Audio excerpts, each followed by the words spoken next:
And welcome back to Fate of the Pods, your favorite podcast for both RS3 and real life content. I'm Aerro. And I'm Rainyday. And today we are finally back with our last edition of the Elder God Wars Dungeon Part 4, the Tzekhaar Front. Dun dun dun. Dun dun dun dun dun. Dun. Psych. Yeah, boot. But before we get to that, we'll get to the new boss in a little bit. We want to give you some weekly updates. We're going to start with patch notes. Rainy. Okay, so as far as mobile goes, we're going to start off with those. So there's a bunch of like distraction and diversions that they have new notifications for them for mobile. So you'll get a notification, for example, for Oyster, God Statues, Troll Invasion, Irby Werby, etc. So that's just some minor mobile improvements.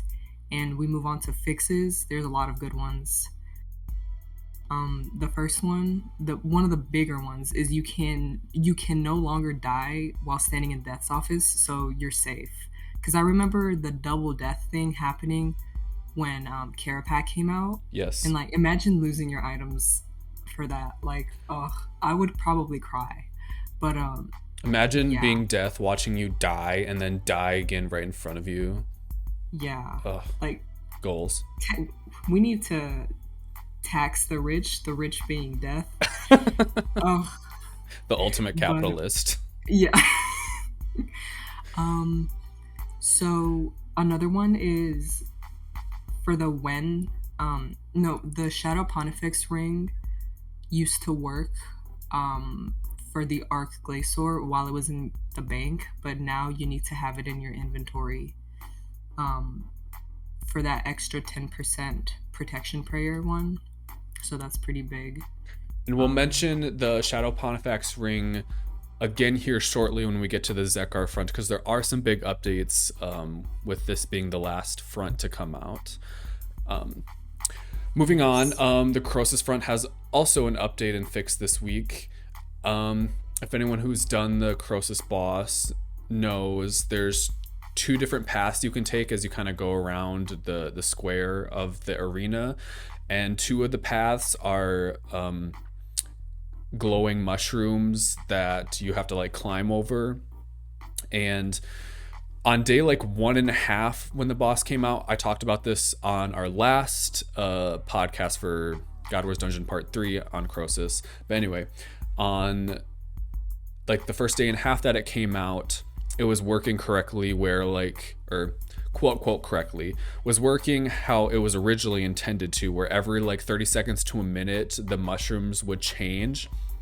And if you were like walking over the mushrooms like as they were changing, you could get like rot one of your items, which kind of sucked if you weren't planning on, or like you had the exact number you needed to get to the next side.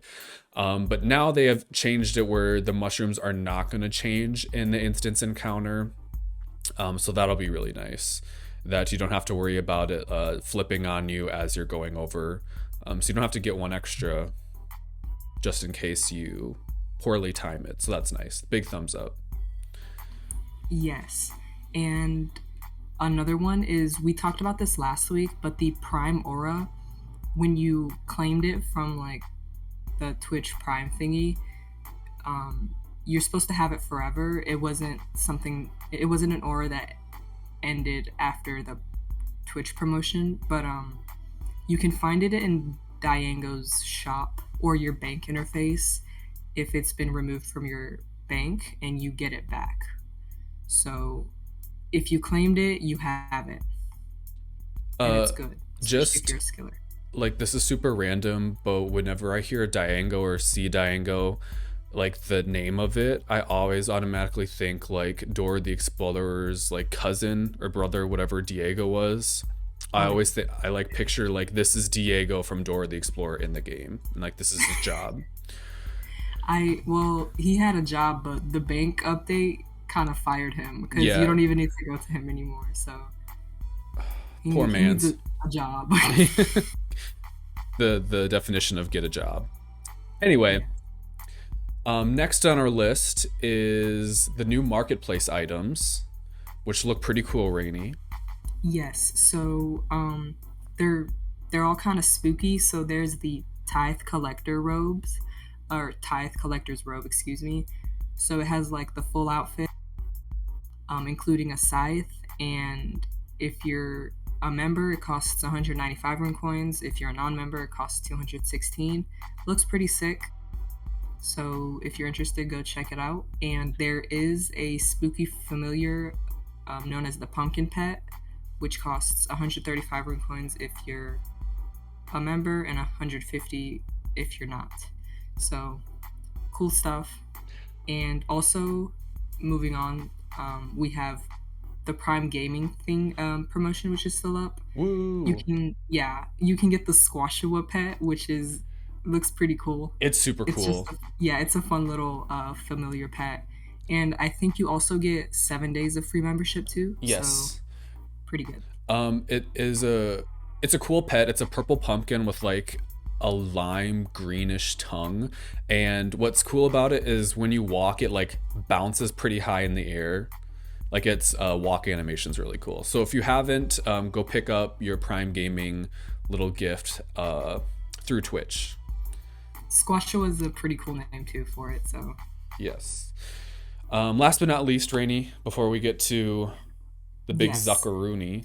So we have Grim Harvest. So a few years ago, um, there was this big old like promotion that included the very well known and famous zombie walk. So that's kind of coming back, but only from October 28th to November 1st. So when you play Treasure Hunter, you'll be able to get it from seasonal oddments called Hodmints, which I guess is like Halloween and oddments. So I feel like since it is a treasure hunter promotion, you're probably gonna have to buy a bunch of spins to get a bunch of oddments to get it, because the zombie walk is definitely sought after, especially because it's a very rare. And I before this podcast, I had to like check SudiBot for the price. Um, I know. yeah, I was just gonna say that before this promotion started. At the time of us recording this podcast, it's live, correct?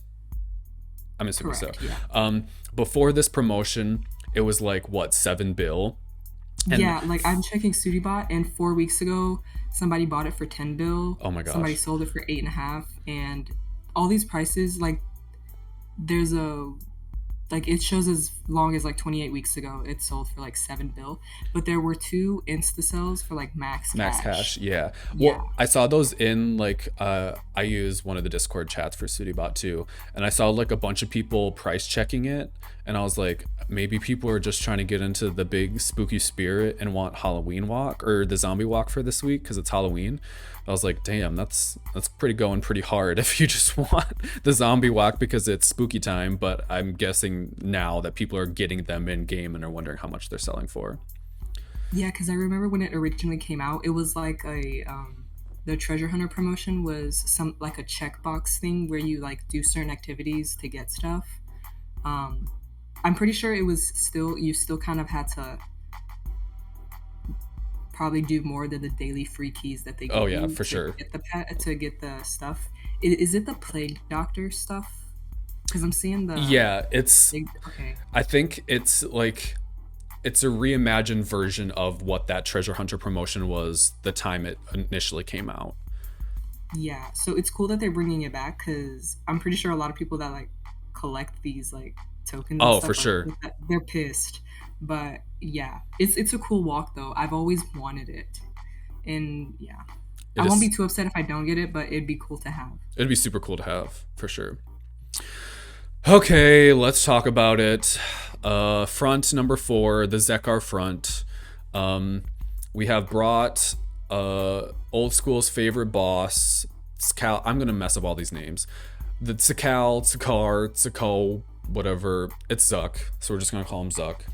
Yep. Zuck boss is back.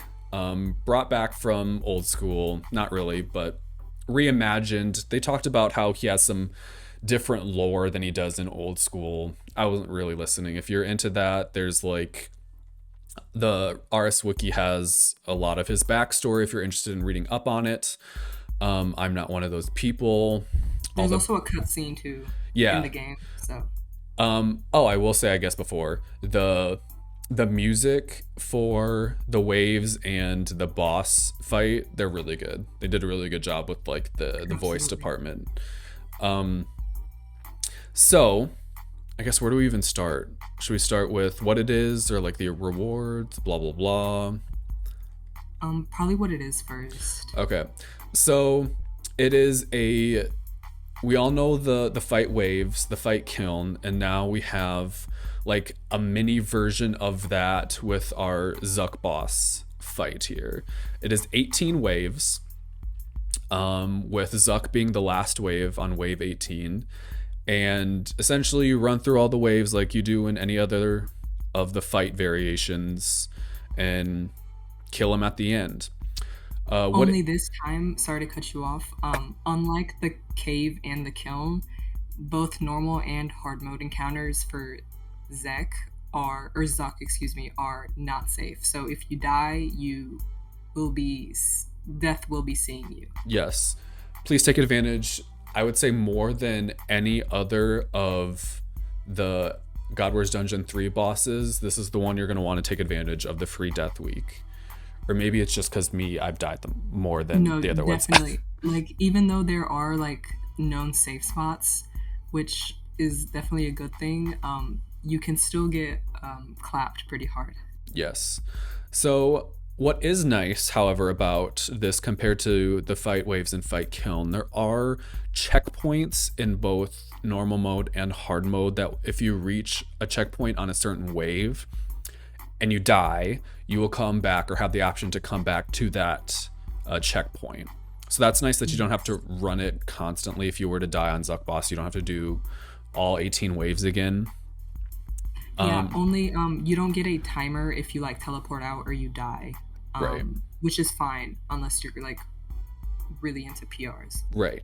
Um, so let's before we talk about rewards, I guess outside of just the new boss, I don't. Is there anything really like in the Tzekhaar front area? Is there anything really worth talking about? The place is kind of underneath Sentiston, which a lot of people, including me, kind of imagine that's where we were going for this last boss, considering all four districts probably isn't the right word, but all four like north, south, east, west off of the cathedral in Sentiston were like occupied. So I was like, all right, where are we gonna put the new boss? So they went underground, which lore wise is Which kind of is is fun. Yeah, and the environment of this place is like really cool because the entire kiln, like this entire lore aspect with like these creatures and stuff, is pretty neat, and I've always really liked it. So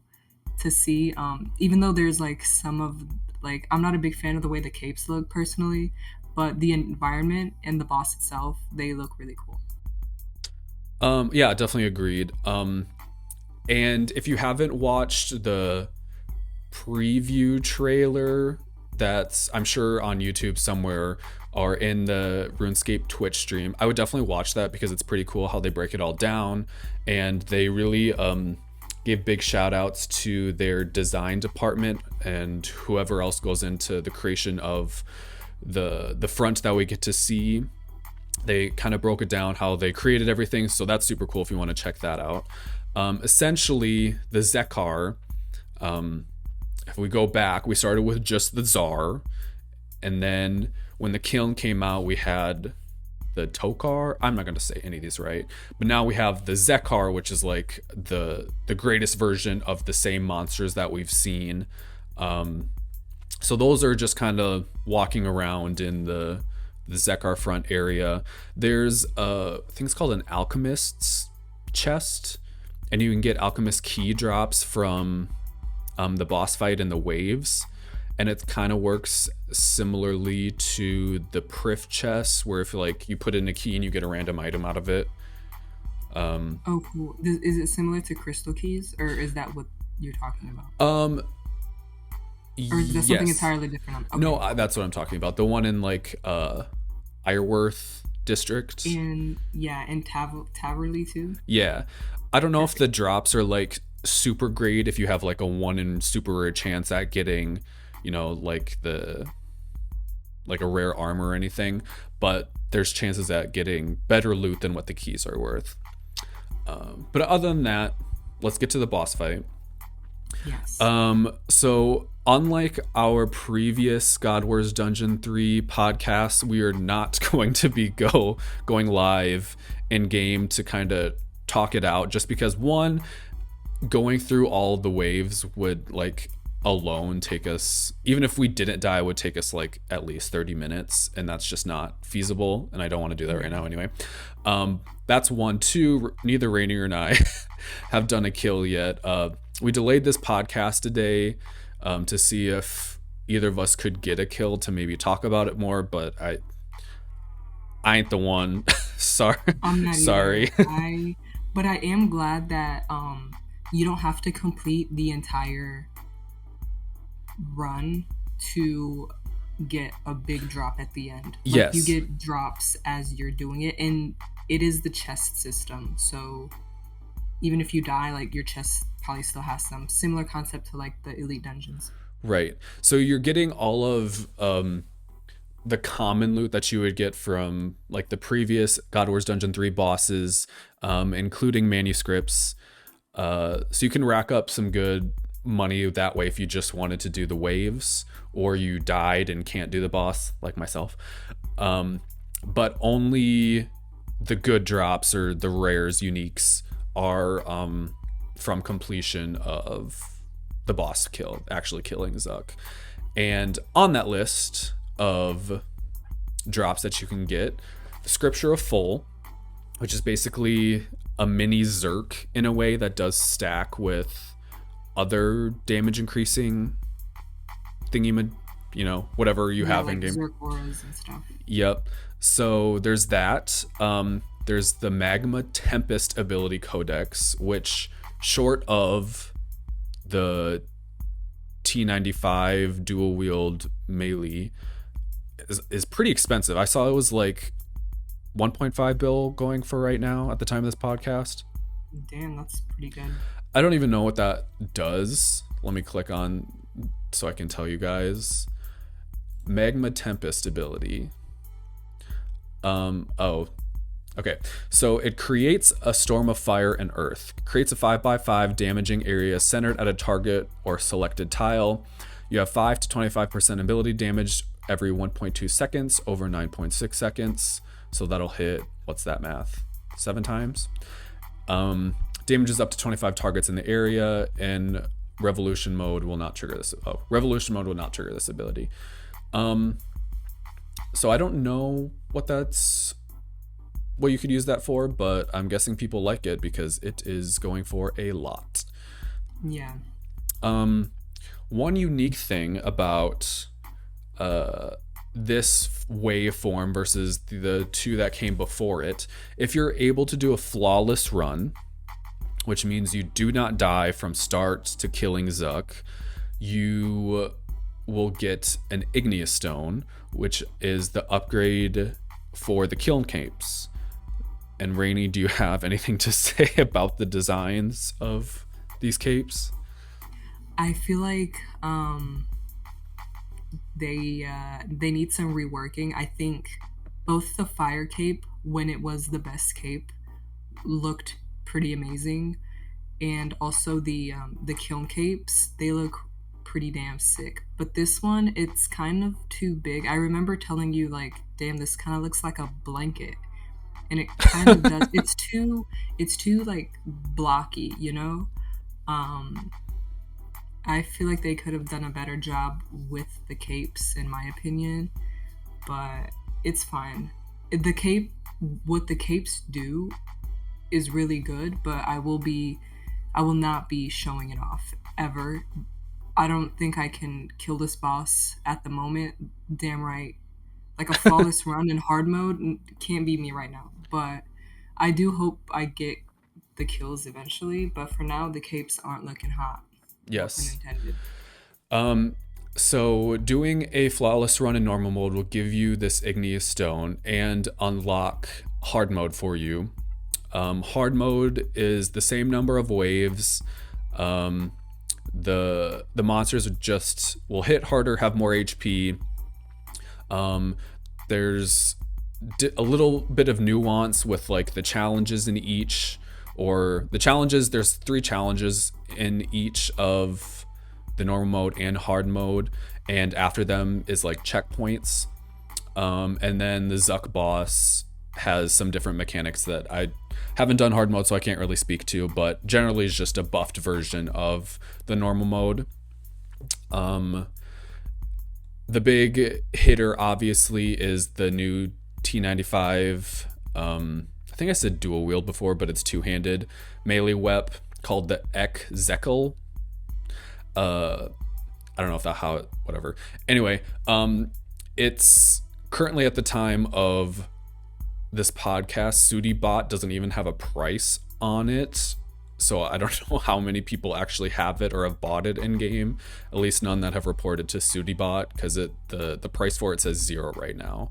But that drops in the 3 different components: the Obsidian Blade, Magma Core, and Ancient Hilt, similarly to the Fractured Staff of Armadyl.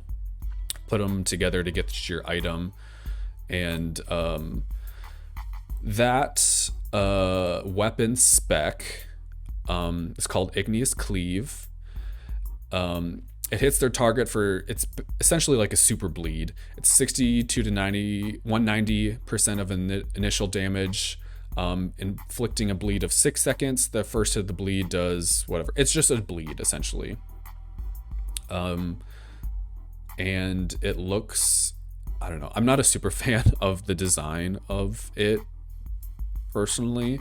Kind of looks like, I don't even know what it looks like. An ore, yeah. Yeah. So those are, I think, all of the rewards. Obviously the pet. You can get Lil Zuck. If you get the Zuck's armor piece drop.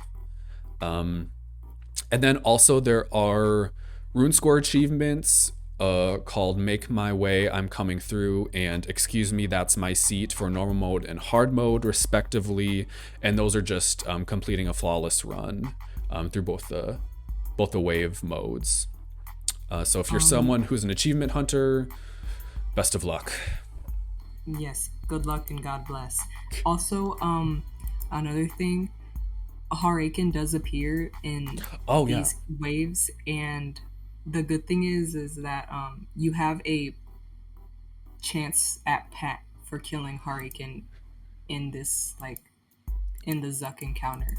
So that's pretty cool. I wonder, because I was thinking about this when I was trying yesterday. I wonder if you get to like the checkpoint, the closest checkpoint leading up to Haraken, if you just like, you know, do Haraken, if you don't get the pet drop, can you just die and then come back and then, you know, keep doing that over and over? Do you think that counts, or do you think it's only like one roll at the pet per wave?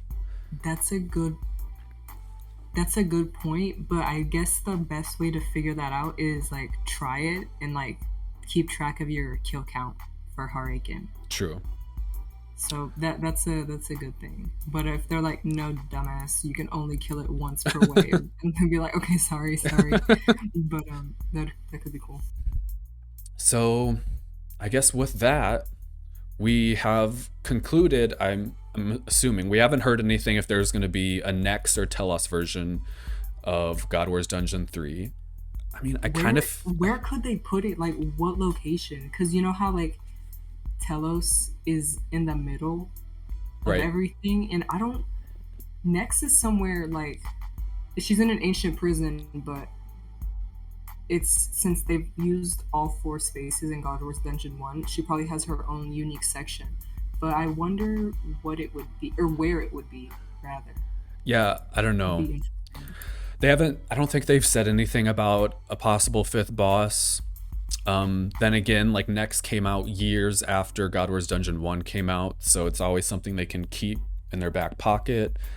I don't know what they're going to do now going forward with this whole, like, Elder God Wars lore story that they have going on, like where this is going. I'm assuming we're probably going to get another big quest here, maybe end of the year, early 2022. Like what's going to happen with the eggs, I have no idea. Yeah, and also like now that they've released God Wars Dungeon 3, I wonder, do you have like a wild guess as to when a new boss? And not that I'm saying we need more bosses, because there's so many things that have come into the game. To me, it's overwhelming because I'm like, there's so much stuff, and I'm like perfectly fine with the things that I have. Right. But I feel like with the amount of love and attention that, like, for example, Magic has gotten, people are going to be like, well, what about range? Even though I'm very partial towards range because it's my favorite, but like You don't it say. didn't it didn't get a lot of attention, in my opinion, for God Wars Dungeon 3. Now this is just a wild take, but like I don't know, is it going to be like 2025 when they come up with something else? Because I feel like they deserve kind of a rest. Right. The bossing department will probably Yeah, take a chill pill, I would imagine, for a while. they I need a mean, vacation. Yeah. but yeah, I'm not sure because in the Croesus front, we talked about this in that podcast. You know, we can make those tier 95 arrows now. So everyone was kind of in the podcast, or no, in the Twitch stream last week when they were announcing the Tzekhaar front. Everyone was like, "All right, where's the T95 bow to go along with it?" And that wasn't what they got. So some point down the line, I'm sure they have plans for some boss to drop a T95 bow.